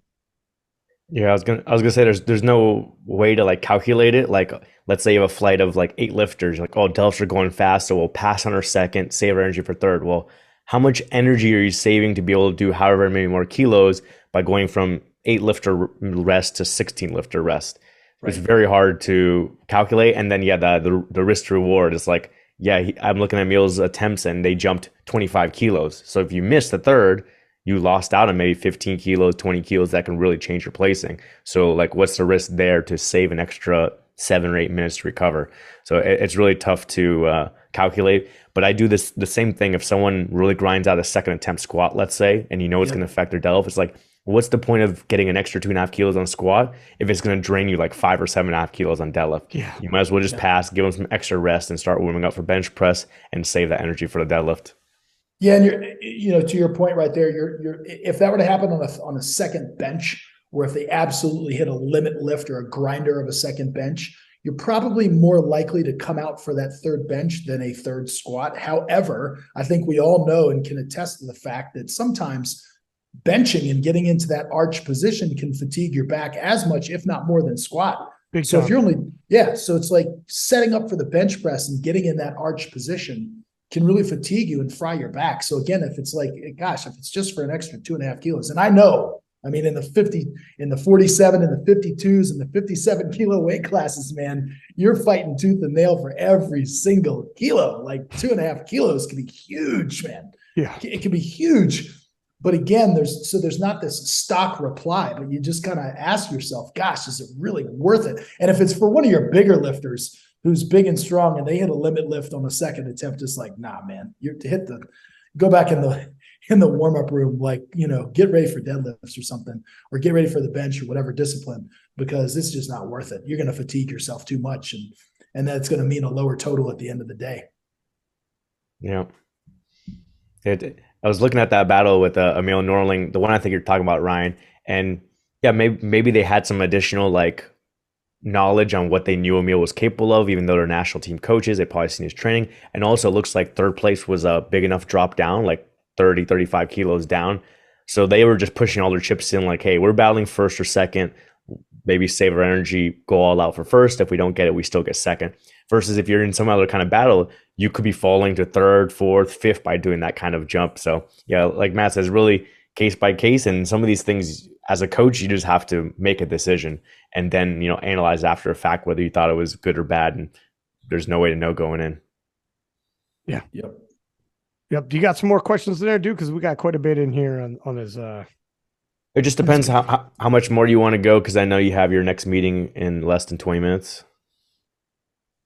Dicey. Grab the ones you want. You got any because we got some like case studies, and I'm wondering if there's a way you guys can continue this even if I go into my meeting. I mean, we can go into the final point I had as far as like what additional considerations do you do when it's not just a regular weight class battle on total? When it comes to like the Pro Series and it's on dots, or when it comes to Sheffield and it's on percentage of the world record, what additional research are you doing in scouting to prepare for that? Well, I think so. Yeah. So I just want to thank Jason Tremblay, because Jason and I collaborated together on the scouting chapter. And so I kind of collaborated with the strength guys, as Arian knows, for the last couple of years and putting together a formal scouting report, because we saw a need for that in the coaching landscape of being able to put together it's one thing to say, yeah, I'm going on, I'm going on the gram to look at somebody's lifts, or I'm going on to YouTube to follow their lifting or something and say I'm doing scouting. But it's another thing to actually comb through the data, and everybody can go to Open Powerlifting. You can go to, these websites and the databases and so forth, but most people don't use that data well. They don't comb through it appropriately. And so what Jason and I did, and I think Arian kind of threw his 2 cents into the project as well, is we came up with a formal scouting report to understand the tendencies of lifters and the progressions that they were taking in every discipline. So we examined how much weight were they taking on average from their first to second attempt, and then more importantly, what the spread was from first to third, if in fact they were successful. And so we're looking at the spread of kilos on average that lifters are taking between their first and third attempts. We're looking at the percentages of how often they make their third attempts, if they're making their third attempts at nationals, if they're making their third attempts at worlds. Oh, by the way, their PB total, that was at a local meet. And here's how they often perform at their nationals. And here's how their total tends to trend downward at worlds and so forth. So we're taking all of these things into consideration putting together a scouting report so that we have that information in our hip pocket. And so when we see the numbers go up at the beginning of the day, we have a really good idea of where, roughly an estimation of where our lifters are thinking or trying to end, or what their strategy might be based off of those opening attempts. And so, I think we do our due diligence for all of these meets. You guys have talked about this extensively on the podcast, and I applaud you for that. I am all about the head-to-head battles and the head-to-head matchups, and who the hell wants to pull out a freaking calculator to figure out who the hell wins a powerlifting meet, right? Kilos are the ultimate metric, right? Who's the strongest? People want to see head-to-head matchups. You don't want to be thinking, well, this person weighed 5 kilos more than the other person. And so it doesn't matter which metric you use. One metric is always going to be weighted toward a certain weight class. And as you've said many times on the podcast, if we redo the metrics and then we look at the results from competitions, the results can change. Yeah. We have a different winner, because the metric changed and so forth. So, but anyway, to your point, Arian, we do have to learn how to coach in these competitions. And so the scouting is clearly important. It's obviously, now we've got these apps now that we can all use to determine the point scoring. And I think I had reached out to Pete Spence. And so I hope I'm okay saying this, but I think like at the Sheffield, they're going to wind up using a version of Lifting Cast, and they are going to add an additional column at the end, which will say the forecast of percentage over world record. So I know personally, and I know that some other coaches have done this, that were going to be at the Sheffield, had already created Excel files on their own. And I'd done the same thing for myself, just so that I could plug in numbers at subtotal and then kind of adjust from there after deadlift. So at a meet like Sheffield, it's cool because the scoreboard presumably is just going to have the built-in metric that you're chasing, right? Which is percentage over the world record total. And so coaches and lifters should be able to look at the score and see, okay, with this next deadlift, that will put me matter of factly over the world record. But as we know, currently the Sheffield is the only competition that's using that, for lack of a better word, formula, if you will, to determine the winners. At others, it's dots or it's good lift points or whatever metric they're using. And so if the score sheet, like a Lifting Cast or a good lift, doesn't contain those metrics built into it, and they usually do, it'll say forecast dots or forecast points or whatever. So usually you can refer to the score sheet. It's a good idea for the game day coach to have access to that metric somehow on a device, whatever, presumably their smartphone or something, where they can plug in some numbers and play around with that, or create an Excel file. Because if God forbid you don't have an internet connection or you lose your Wi-Fi or something like that, you got to kind of have a backup plan. You know what I mean? I know that a good friend of mine, that's what he had in place coaching at the Virginia Pro. He had built a spreadsheet just in case, Patrick Carr had a spreadsheet to use for dots, just in case that for some reason the scoring program went down or something. He had that as a backup where he can insert those metrics and so forth. So, in those situations where you're coaching for dots and so forth, and the placings are determined that way, we'll see more attempts being made at those lifts or at those meets. And I mentioned that a little bit in my book too, because when people don't feel like they have to cut weight, it's like they can, some cut weight because they intentionally want their score to go up, their dot score or whatever. But a lot of these lifters will not cut weight. They'll just weigh what they weigh. And it seems to be that then their performances are more predictable because they're judging themselves over, hey, I hit this weight in training when I was 2 kilos over and I showed up at the meet, and because I didn't have to make weight, I'm 2 kilos over. So I can judge my attempts over really what I did in training. That training evidence is more true, if you will. So there's generally a higher percentage. I don't know if you've noticed that also. There's a higher percentage of attempts made at a lot of these meets where you don't have to make weight. And that's because not as many people are cutting, right? And so that, and some people might find that as an advantage. Maybe that's better sport in regard that there's, in the respect that there's more lifters making more attempts, and more made attempts are fun to watch. Nobody wants to see everybody strike out all the time. You know what I mean? But having said all of that, the decisions, come into play of, I need to maximize my lifters total to get this metric. And so it's not something that I'm too fond of, because I like these head-to-head battles. But I mean, it's something that look, the landscape of powerlifting is changing, and, coaches like us, Arian and myself and others who coach at these high level meets, you have to learn how to do that. And so you've got to have some of these tools up your sleeve, to adequately quantify these metrics, if you will. I want to ask you, while we got you, because PA Nats is around the corner. Ray Williams. Let me just, first off, holy shit, Ray's back. Okay, this is crazy. Everybody's excited.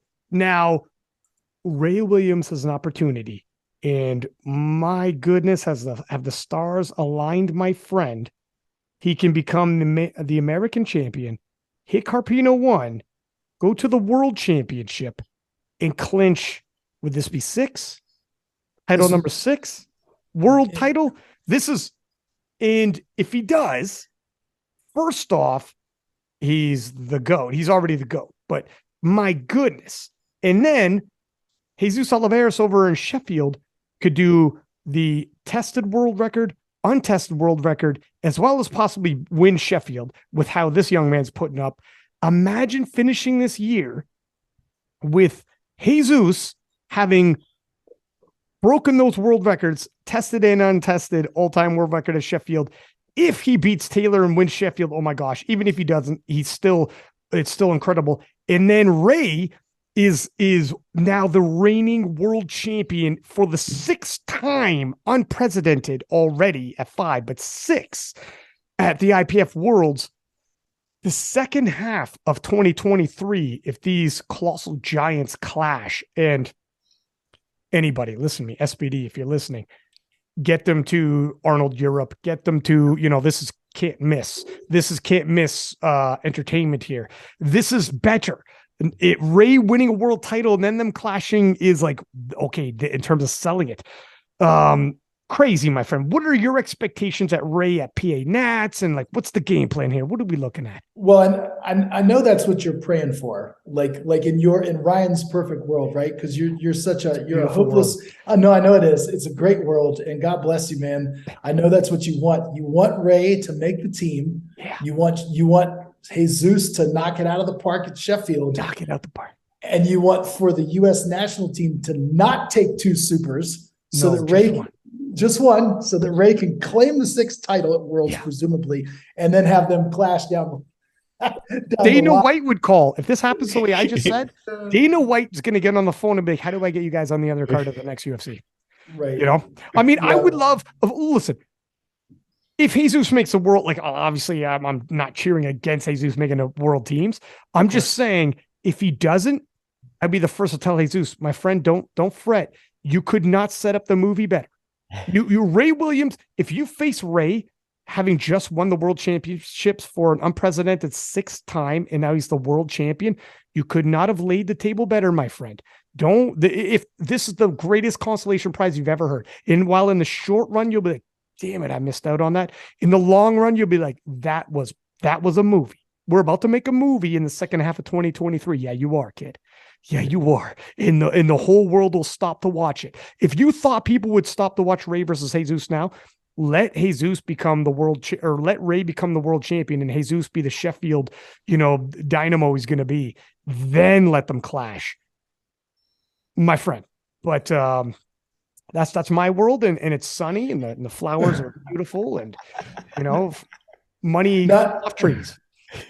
And I think Arian and I both know that probably, I mean, what would probably happen just from looking at the other weight classes and so forth, given the roster that's coming into PA Nats and then giving the roster that's coming into the Sheffield, it would look like potentially they could take 2, supers, 2 120 pluses, because, I mean, barring a mishap, you're all but guaranteed, a silver and a gold, and that's 21 points for your team right there at 12 and 9 national team points. But yes, to your point, Ryan, if you were going to script it, if you were going to write a movie, that would be the ideal, storybook or the clash of the Titans matchup would be descripted in that way, where they kind of met, after the fact. Yeah, but I mean, look, I'm not going to lie. It has been an extraordinarily challenging year for Ray, without going into a lot of detail about his personal life, because I would let him speak to that more than I. But for those of you that have followed along and kind of tracked his life recently, you know that Ray moved about halfway across the country. He moved from Mississippi to Virginia. He started a new job and a new career. He's managing a gym in Virginia, and so he literally just moved here a couple of weeks ago. And as you all know, how stressful moving can be. And on top of that, he's got a little one in tow that he's been taking care of, and he just got done doing his PhD, and his wife is now pursuing her PhD, and so on and so forth. And none of that is said to make an excuse. None of it. We don't make excuses. We roll with the punches. Every single person has their own story, their own challenges, their own hurdles. All of it is to say is that it's been a challenging year. And so, yeah, look, we're coming into to PA Nationals next week. And that's the objective, right? That's the table that's been set before us, is to win and achieve that Carpino 1 total. And so, without giving up too much information, that's our goal. That's our objective, is to go there. And obviously first is to win. And then secondly is to win while securing that Carpino 1. And so if you do that, according to the information that PA has put out, that punches your ticket to go to Malta. And then we let the rest of the story be written, as you said, Ryan, with what happens at Sheffield and so on and so forth. And so we focus on the things that we can control, and the rest of it is, quite frankly, trivial. That's outside of our circle of control. So we control the things that we can, and what we can control is him coming to PA Nationals next week, or this week, I should say, and executing is doing his job. And so we're gonna put forth our best effort.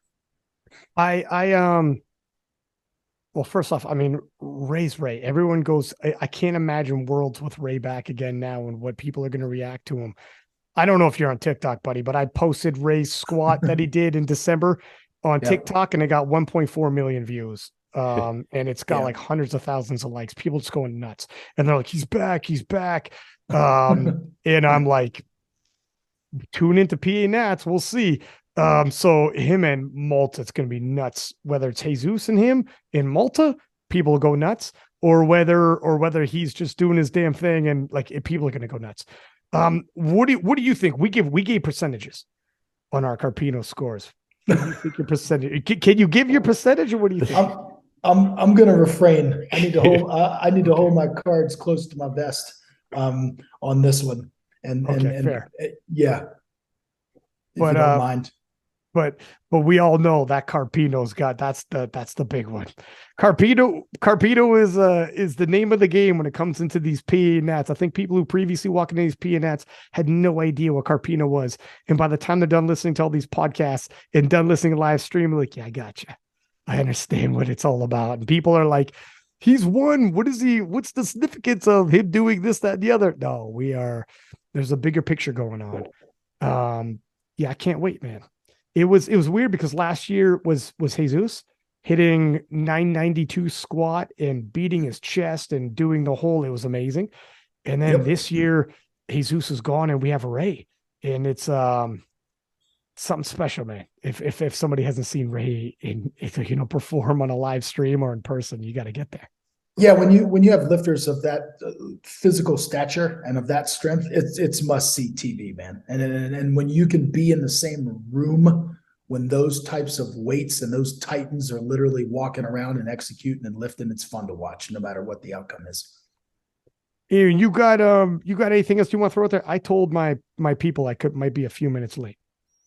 I mean, we went through a lot. If no one wants to buy the ebook by now, I don't know what else we could do. But I don't know if Matt has some final words or some thank you, shout outs, that kind of stuff. Or if there's anything in the book you think we didn't touch, Matt, here's a good time, because I told my meeting people, give me a few minutes. Yeah, I mean, you guys, Yeah, I think you guys did the book a good service in terms of highlighting. I think what the ebook talks about. I'll just say that, like I said, it's so much more than attempt selection and strategy. It's 20 chapters. It's about 183 pages long.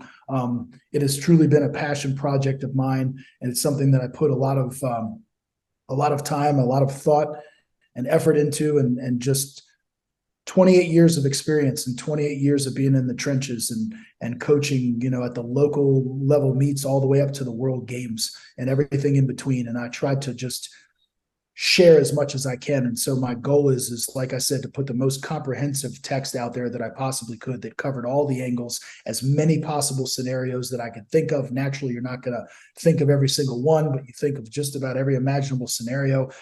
Coaching philosophy, coaching psychology, making weight, of course. I want to thank Kedrick Kwan. He helped me, and he wrote, for the most part, the chapter on making weight. I could not have done that without him. He's been a huge help, and he's matter of factly helped lifters, like Taylor Atwood and many others make weight and manage that aspect of competition. So if you need to cut for competition, that's huge. And then from warming up and strategy and attempt selection, and I talk about things that you may not even think of, like load management, in terms of like warming up too heavy or warming up too light, and how that might affect your performance on game day, and all those sorts of things. I also discuss the influence of social media on our sport and the role that that's played, because we all know that it's played a huge role in our sport in helping push our sport forward. And then there's also some access of social media that may not be so attractive, and I kind of delve into those and so forth. So anyway, I think the book is really comprehensive,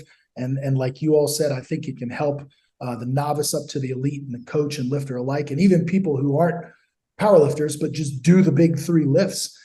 For people who want to warm up for a test day or something like that, it can just make them think a little bit more clearly. So I think we covered literally everything in the book. I'm just flattered and honored to be here. I appreciate both of you having me and the opportunity to speak about this. Also, if you don't mind, can I thank a few people just while we're at it? Perfect. So the first thing I want to do, and I talked about this early on in the book, is I just want to, without getting too preachy, is I want to thank God, man, for creating me. And I believe that each one of us has specific talents and specific gifts. And I feel like I've been given the gift of teaching, which is coaching, because coaching is teaching. And so I literally and figuratively, with this book, wanted to pour back into the community and wanted to lift up the community. So I thank God for giving me that talent.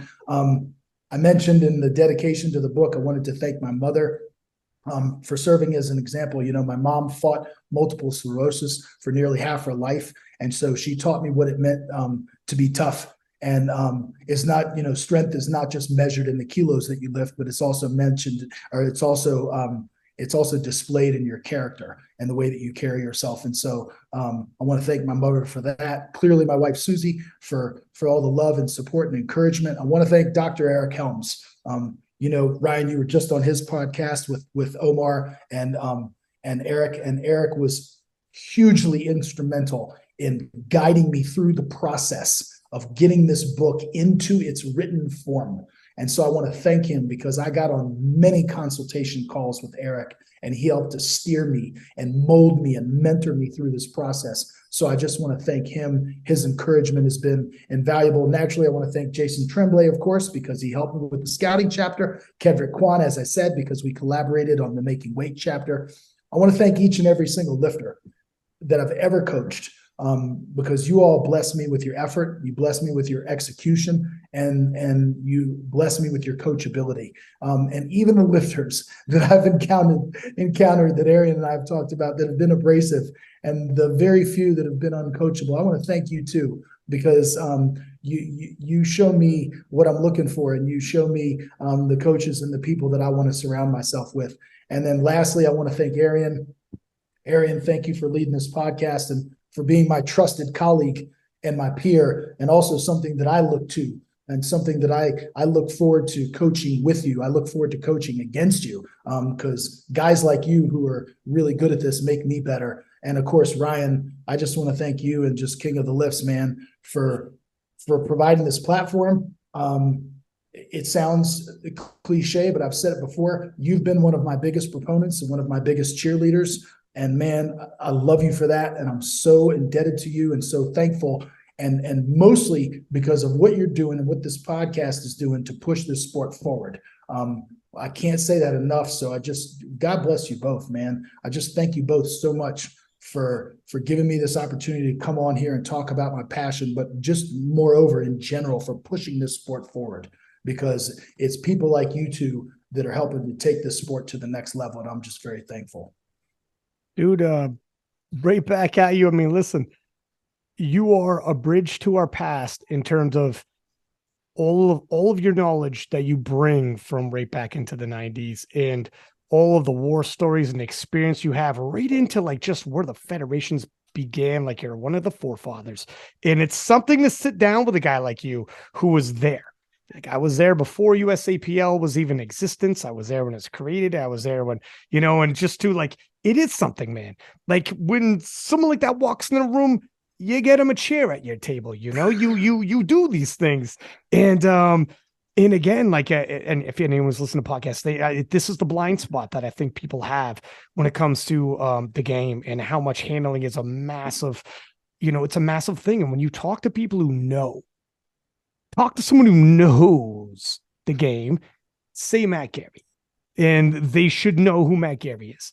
And they should know all about him. I think Gavin said, there's a lot of goats. There's one hyena. What he's referring to Matt Gary. Look, there's a lot of goats out there these days, huh? Get yourself a fucking hyena if you're going to battle goats. Buy the freaking book, for God's sake. And if you're a coach, it just buy it, and it's money well spent. I don't know how you can be a coach handling people and not consider this fucking, how much is it, Matt? How much is the book? It's $65. $65 is the smallest investment you can have to being a better coach. $65 and you're going to become guaranteed you're going to learn, because I know I learned from it and I've been doing this forever. There's no way a coach for $65 you're going to be a better coach, and you have it from here on out. You can put it on your freaking phone. It's an ebook. Yeah, grab it and just please learn something about game day coaching, and it'll give you those advantages when you need it. If nothing else, you don't have to have an uncomfortable conversation with your lifter afterwards when they're like, hey, some people came up to me afterwards, ought you have known this, that, and the other? Did I lose out because this, that, and the other?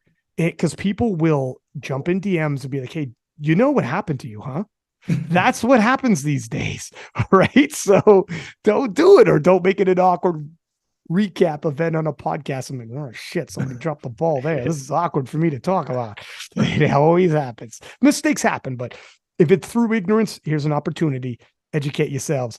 Matt, dude, what am I gonna say? You were doing podcasts with me from 2016. We were doing preview shows and whatever. Yeah, man. Obviously, the door is always open, man.